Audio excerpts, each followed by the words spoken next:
दिल्ली में प्रदूषण पिछले सारे रिकॉर्ड तोड़ चुका है। दिल्ली में एक दिन सांस लेने का मतलब कई सिगरेट पीने के बराबर है। दिल्ली में खतरनाक प्रदूषण के कारण स्कूल और कॉलेजों में छुट्टियां कर दी गई हैं और सारे कर्मचारियों को घर से ही काम करने के लिए बोला गया है। आखिर कब तक राजधानी दिल्ली इतना खतरनाक प्रदूषण सहन करती रहेगी? वेलकम बैक दोस्तों हमारे इस यूट्यूब चैनल पर। आज के इस वीडियो में देश की राजधानी दिल्ली में लगातार बढ़ रहे प्रदूषण के बारे में जानेंगे। इस वीडियो में जानेंगे कि क्यों दिल्ली सबसे ज़्यादा प्रदूषित सिटी बन गई है। ऐसा क्या कारण है जो दिल्ली सरकार प्रदूषण को रोक नहीं पा रही है। जानेंगे एक एक करके सब कुछ, बस बने रहिए वीडियो के लास्ट तक। दोस्तों, देश की राजधानी दिल्ली दुनिया के सबसे बड़े शहरों में से एक है। वर्तमान में दिल्ली सिटी 51 किलोमीटर लंबी और 48 किलोमीटर चौड़ाई में फैली हुई है। दिल्ली शहर चारों तरफ से ऐसे जियोग्राफिकल एरिया से घिरा हुआ है जो शहर के प्रदूषण को और बढ़ाते हैं।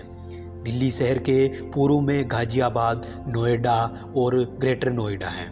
पश्चिम में गुरुग्राम और बहादुरगढ़ है और दक्षिण में फरीदाबाद जैसे बड़े शहर बसे हुए हैं। दिल्ली शहर के पास बसे हुए इन शहरों में देश की बहुत बड़ी बड़ी फैक्ट्रियां स्थापित हैं, जहां से पूरे देश का ट्रांसपोर्ट जुड़ा हुआ है। इन शहरों की फैक्ट्रियों से निकलने वाले अपशिष्ट पदार्थ और विषैली गैसें, धुआं आदि दिल्ली का प्रदूषण बढ़ाने में एक बहुत बड़ा कारण है। इसके अलावा उत्तर पश्चिम में पंजाब हरियाणा का क्षेत्र शुरू हो जाता है। क्योंकि मानसून में ज़्यादातर लगभग 74% हवाएं उत्तर पश्चिम से दक्षिण पूर्व की ओर चलती हैं, इसलिए पंजाब और हरियाणा में पराली जलाने का धुआं निकलता है। दोस्तों, पराली शब्द जिसका अर्थ है जब कोई किसान धान की फसल ऊपर से काट लेता है और जो खेत में बचा हुआ निचला हिस्सा होता है जिसकी जड़ें ज़मीन में होती है, उसे पंजाब हरियाणा में पराली कहा जाता है।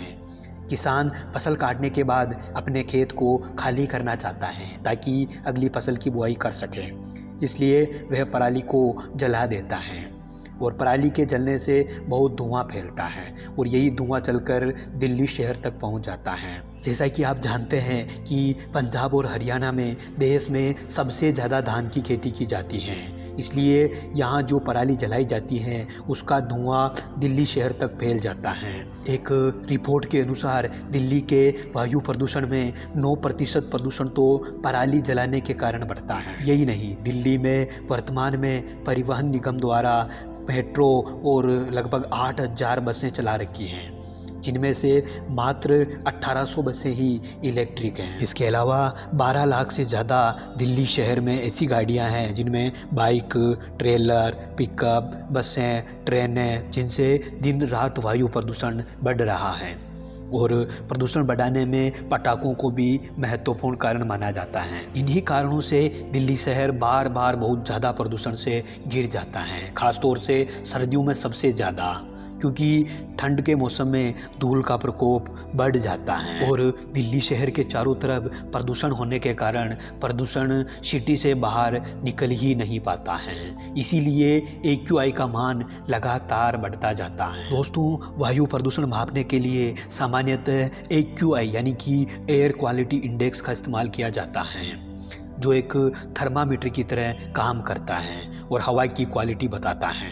यह 0 से 500 तक चलता है, जिसमें 0 से 100 तक तो कोई ज़्यादा प्रॉब्लम वाली बात नहीं होती है, लेकिन 100 से ऊपर फिर वायु की क्वालिटी ख़राब मानी जाती है। और AQI का मान अगर 300 के पार हो जाता है तो हवा को खतरनाक माना जाता है, जो हमारे स्वास्थ्य के लिए बहुत ही ज़्यादा नुकसानदायक होती हैं। लेकिन आपको जानकर हैरानी होगी कि दिल्ली के बढ़ते हुए प्रदूषण के कारण बहुत सारे क्षेत्रों में AQI का मान 400 पार कर गया है, जो कि एक तरह से जहरीली वायु मानी जाती हैं। और यही कारण है कि नवंबर 2024 में शहर के स्कूल कॉलेज बंद करवा दिए गए और सारे कर्मचारियों को घर से ही काम करने का आदेश दिया गया। एक फैक्ट है कि साल भर दिल्ली शहर में वायु प्रदूषण बना रहने का कारण आसपास की हवा ही है। पंजाब हरियाणा से तो प्रदूषित हवा आती ही है, लेकिन इसके साथ ही राजस्थान और यहाँ तक कि कभी कभी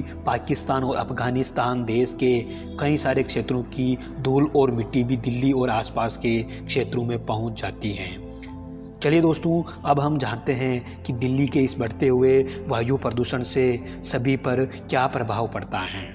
दोस्तों, वायु प्रदूषण में वायु में कई तरह के जहरीली गैसों की उपस्थिति के कारण मनुष्य और पशु पक्षियों को गंभीर स्वास्थ्य समस्याओं का सामना करना पड़ता है, जिसके फलस्वरूप दमा, सर्दी, अंधापन, श्रवण शक्ति में कमजोरी होना, त्वचा रोग, आंखों में जलन, सांस लेने में समस्या आदि बीमारियां होने लगती हैं। प्रदूषित वायु में मौजूद सूक्ष्म कणों से हार्ट रोग और कैंसर जैसी खतरनाक बीमारियां भी होती हैं।